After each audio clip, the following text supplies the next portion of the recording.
사흘 만에 나는 하나님을 경외하노니 너희는 이같이 하여 생명을 보존하라. 너희가 확실한 자들이면 너희 형제 중 한 사람만 그 옥에 갇히게 하고, 너희는 곡식을 가지고 가서 너희 집안의 굶주림을 구하고 너희 막내 아우를 내게로 데리고 오라. 그러면 너희 말이 진실함이 되고 너희가 죽지 아니하리라. 하니 그들이 그대로 하니라. 그들이 서로 말하되, 우리가 아우의 일로 말미암아 범죄하였도다. 그가 우리에게 애걸할 때에 그 마음의 괴로움을 보고도 듣지 아니하였으므로 이 괴로움이 우리에게 임하도다. 르우벤이 그들에게 대답하여 이르되, 내가 너희에게 그 아이에 대하여 죄를 짓지 말라고 하지 아니하였더냐? 그래도 너희가 듣지 아니하였느니라. 그러므로 그의 핏값을 치르게 되었도다. 그들 사이에 통역을 세웠으므로 그들은 요셉이 듣는 줄을 알지 못하였더라. 요셉이 그들을 떠나가서 울고 다시 돌아와서 그들과 말하다가 그들 중에서 시므온을 끌어내어 그들의 눈앞에서 결박하고 명하여 곡물을 그 그릇에 채우게 하고 각 사람의 돈은 그의 자루에 도로 넣게 하고 또 길 양식을 그들에게 주게 하니 그대로 행하였더라. 그들이 곡식을 나귀에 싣고 그곳을 떠났더니 한 사람이 여관에서 나귀에게 먹이를 주려고 자루를 풀고 본즉 그 돈이 자루 아귀에 있는지라. 그가 그 형제에게 말하되, 내 돈을 도로 넣었도다. 보라, 자루 속에 있도다. 이에 그들이 혼이 나서 떨며 서로 돌아보며 말하되, 하나님이 어찌하여 이런 일을 우리에게 행하셨는가? 그들이 가나안 땅에 돌아와 그들의 아버지 야곱에게 이르러 그들이 당한 일을 자세히 알리어 아뢰되, 그 땅의 주인인 그 사람이 엄하게 우리에게 말씀하고 우리를 그 땅에 대한 청탐꾼으로 여기기로 우리가 그에게 이르되, 우리는 확실한 자들이요 청탐꾼이 아니니이다. 우리는 한 아버지의 아들 12형제로서 하나는 없어지고 막내는 오늘 우리 아버지와 함께 가나안 땅에 있나이다 하였더니, 그 땅의 주인인 그 사람이 우리에게 이르되, 내가 이같이 하여 너희가 확실한 자들임을 알리니 너희 형제 중에 하나를 내게 두고 양식을 가지고 가서 너희 집안의 굶주림을 구하고 너희 막내 아우를 내게로 데려오라.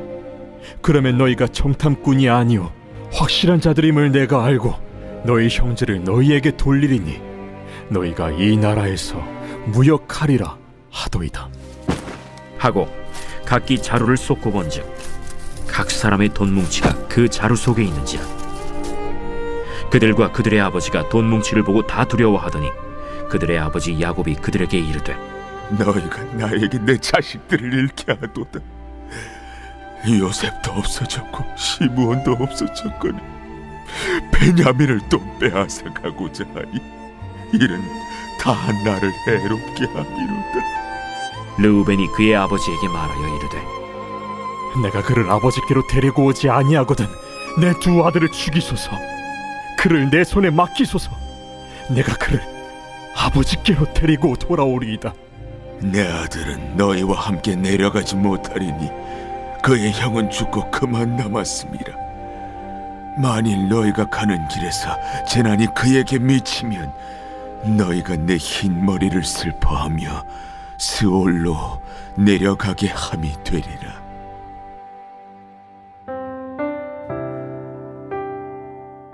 사랑하는 다음 가족 여러분, 오늘 5월 16일 토요일 아침 시간입니다. 오늘 하루의 삶도 우리와 동행하시는 하나님으로 인해서 하나님께서 주시는 즐거움을 누리는 그런 복된 하루가 되시기를 바랍니다.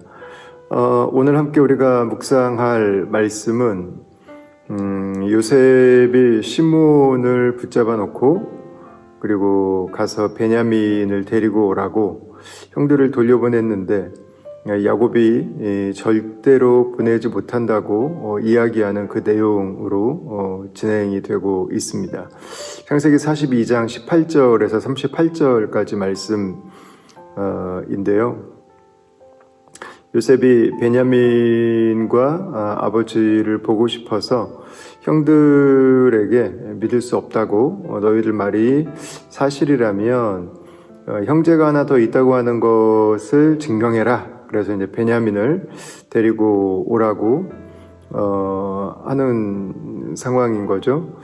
이때 21절 말씀에 보면 이렇게 기록을 합니다. 그들이 서로 말하되 우리가 아우의 일로 말미암아 범죄하였도다 그랬어요. 그가 우리에게 애걸할 때에 그 마음의 괴로움을 보고도 듣지 아니하였으므로 이 괴로움이 우리에게 임하도다 그랬습니다. 이 말씀을 보면 이 형들의 모습이 참 애처로워 보이기도 하고, 그리고 수십 년 전에 있었을 이 일이 형들의 마음에 여전히 박혀 있고, 마음에 박혀 있을 뿐만 아니라 아마 이 형들은 안 좋은 일들이 있을 때마다 이 잔상들을 다시 끄집어냈을 것입니다. 그때 그 일 때문에 이 일이 생긴 건 아닐까? 그때 그 일 때문에 지금 나에게 이런 문제가 일어난 것은 아닐까? 라고 하는, 어떻게 보면 자주 섞인, 어떻게 보면 죄책감에 붙들린 그 이야기들을 계속 하면서 지금까지 살아왔을 수 있는 거죠. 그때는 자기들이 더 힘이 셌고, 그때는 자기들이 더 사람들이 많았고, 그때는 자기들이 동생을 팔아버릴 수 있었는데, 지나고 보면 동생 얼굴을 안 보면 마음이 시원해질 줄 알았는데, 다 끝날 줄 알았는데 결국 그렇게 되지 않은 거죠. 그때 르우벤이 말합니다. 내가 그 아이에 대해서 죄를 짓지 말라고 하지 아니하였냐. 근데 너희가 듣지 않았다. 이제 여기에서 책임의 소재를 또 들고 나옵니다. 사실은 별 의미가 없는 말입니다. 이미 일어난 일이고, 그리고 이렇게 말한다고 해서 달라질 것은 하나도 없는 일인 거죠. 여기에 그 23절에 보면 그들 사이에 통역을 세워놓고 있다. 그들은 요셉이 듣는 줄을 알지 못한다. 이렇게 기록하고 있는데, 아마 이 말씀은 지금 요셉이 형들을 어떤 시선으로 바라볼지에 대해서 이 글을 읽는 저희들에게 한번 생각해 보게 하는 것 같아요. 그리고 르우벤이 그때 나를 보호하려고 했었구나 라는 것에 대해서도 요셉이 또 새롭게 깨닫게 된 그런 부분도 있겠죠. 그러니까 이 말씀을 보면서 우리가 생각해 볼 수 있는 것은, 결국은 우리의 삶은 내가 과거에 살았던 삶이 오늘날 내 삶에 영향을 준다고 하는 것입니다. 그리고 그것이 덮어놓고 모른 척하고 아무렇지도 않은 척한다고 되는 것이 아니라 실제로 내 삶에 구체적인 영향을 줄 수 있다고 하는 거죠. 이런 것들을 생각하면 오늘 내가 살아가는 삶에서 내 삶의 어떤 결정들을 해야 되는 순간에, 선택을 해야 되는 순간에, 10년 뒤에, 20년 뒤에, 아니면 내 인생을 마지막으로 돌아보는 순간에, 아니면 우리가 하나님 앞에 섰을 때에, 그 마지막 때에 이 선택이 어떻게 하면 덕이 되는 선택이 될 수 있고, 하나님께서 보실 때에도 잘했다고 칭찬하시는 선택이 될 수 있을까를 생각해보고, 그 안에서 지금 당장은 그게 조금 더 어려운 선택일 수 있고, 돌아가는 선택일 수 있고, 조금 더 나를 힘들게 하는 선택일 수 있지만, 그러나 그 선택을 결정하는 것이 우리에게는 더 유익하고, 그리고 우리가 인생을 살아가는 동안 후회되지 않는 삶을 살아갈 수 있는 그런 계기가 될 수 있다고 하는 것을 생각하게 해주는 것 같습니다. 24절에 보시면 요셉이 옛날 생각이 났던 것 같아요. 울고 다시 돌아와서 말하다가 그들 중에 시므온을 끌어내어 그들의 눈앞에서 결박합니다. 근데 시므온을 붙잡아 놓고 가서 베냐민을 데리고 오라고 지금 말을 하고 있는 거죠.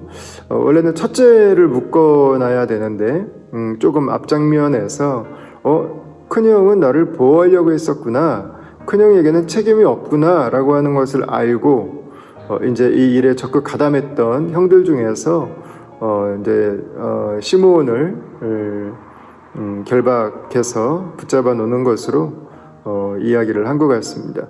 이들에게 곡식도 주고 또 가는 길에 먹을 음식도 주고 그들이 가지고 왔던 돈도 그대로 다 실어 주었습니다. 그들이 가다가 그걸 발견하게 되죠. 근데 저는 28절 말씀이 굉장히 재밌어요. 뒤에 보시면 그가 그 형제에게 말하되 내 돈을 도로 넣었도다. 보라 자루 속에 있도다. 이에 그들의 혼이 나서 떨며 서로 돌아보며 말하되 하나님이 어찌하여 이런 일을 우리에게 행하셨는가 하고. 그래서 여러분 갑자기 하나님이 나옵니다. 이거 뭐지? 하나님이 왜? 라고 하는 건데 그냥 오늘날 우리가 하는 말로 따진다면 그냥 오마이갓인 거죠. 하나님의 이름을 함부로 부르는, 그냥 아무 때나 부르는 그들의 삶의 모습들이나 그들의 결정이나 그들의 의식세계나 그들의 사고방식이나 거기에 어디 하나님이 계시지 않습니다. 그런데 그냥 어려서부터 들었던 이름이 남아있는 거죠. 불리할 때, 내가 원하는 대로 되지 않을 때, 마음에 들지 않을 때, 그때 하나님이 이제 나오는 거죠. 이들이 명목상 성도였다고 하는 것, 그리고 이들이 육에 속한 그리스도인이었다고 하는 것을 그냥 가장 잘 보여주는 그런 대표적인 내용이죠. 속사람 사고방식까지 변화되지 않았습니다. 그냥 자기가 원하는 대로 그냥 세상 사람으로 살아가는데 조금 어려움이 생기고 좀 문제가 커지고 내가 원하는 대로 잘 안 될 때는 누구 탓할 존재가 필요할 때는 하나님의 이름을 부르는 이 정도의 삶을 살아가고 있는 거죠. 여러분 이렇게 하나님의 말씀 위에 하나님의 인도하심 가운데 서지 못하고 세상의 방식으로 그냥 그때그때 닥치는 대로 순간순간 눈 가리면서 입막음하면서 살아가는 삶은 결국은 더 어려워질 수밖에 없습니다. 29절부터 35절까지 말씀 이제 보시면 이들이 집에 와서 아버지에게 이야기를 하죠. 이제 시므온은 오지 않았고 베냐민은 데려가야 된다고 말을 하고 이 아버지는 지금 이 아들들을 믿기 어렵습니다. 아들을 하나하나 지금 어떻게 그들이 하고 있는 것 같습니다. 근데 베냐민까지 어떻게 하려고 근데 그 타이밍에 이들이 가지고 왔던 자루 속에 그들이 가지고 갔던 곡식값 그 돈이 그대로 다 놓여 있는 것을 알게 되는 거죠. 형들이 앞으로 트레이드를 하려면 베냐민을 데려와야 된다고 했습니다 라고 말은 했지만 그러나 트레이드를 한 게 맞나? 이들이 돈을 주고 사온 게 맞나? 훔쳐온 게 아닌가? 라고 하는 의구심을 들게 하는 상황이 발생한 거죠. 이들이 했던 말들을 하나도 믿을 수 없는 그 상황이 지금 펼쳐져 가고 있는 겁니다.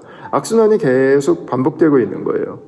거기에 36절에서 르우벤이 요셉도 없어졌고 베냐민도 없어지면 어떻게 하냐? 안 된다라고 말할 때 그러면 아버지 제 두 아들이 있으니까 그 두 아들을 죽이세요라고 이야기를 합니다.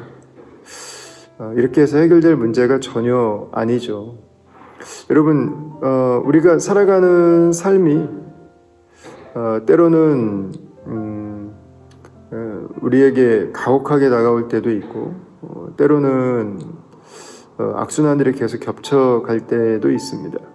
그때 우리가 해야 되는 일은 무엇일까? 여러분 바로 그 생각이 드는 순간부터 예수 그리스도의 은혜 안에서 살기로 결정하는 것입니다. 그 안에서부터 살아가기로 내 삶을 선택하는 것입니다. 시므온이 형제들을 위해서 대신 결박되지만 이걸 대속이라고 말할 수 있을까? 아닙니다. 이것은 그냥 본인이 했던 것에 대한 결과를 받는 것에 불과합니다.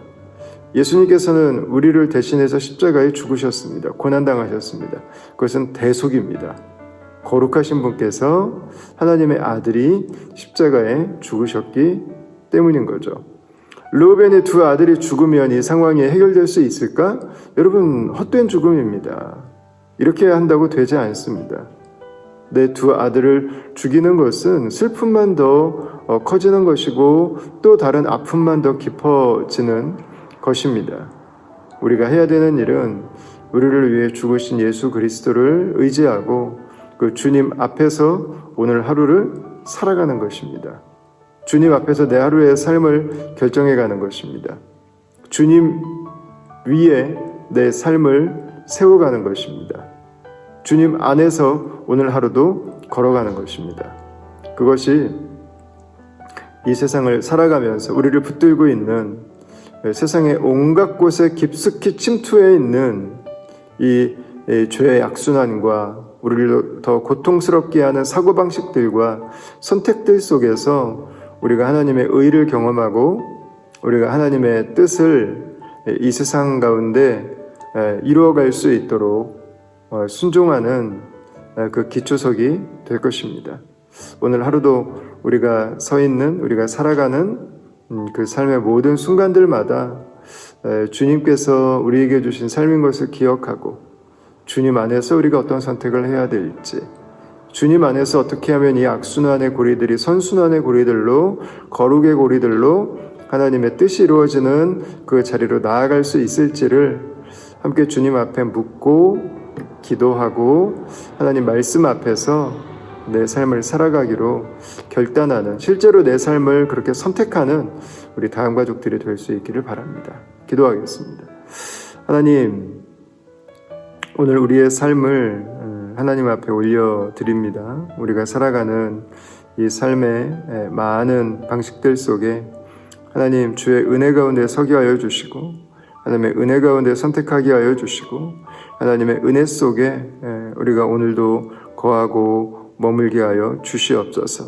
주님만 우리를 붙드시고 주님만 우리의 기초가 되시고 주님만 우리의 날개가 되시고 주님만 우리를 친히 주장하사 우리의 삶이 이 세상 속에 흔들리지 않고 침몰되지 않고 하나님께서 인도해 주시는 새로운 피조물로 뉴 라이프를 살아가는 하나님 하루가 될 수 있도록 우리 다음 가족들을 붙드시옵소서. 모든 삶의 결정과 고민들 속에, 생각 속에까지도 하나님께서 함께해 주셔서 주님 안에 베스트 웨이를 하나님 보여주시고 그 길로 걷게 하여 주시옵소서.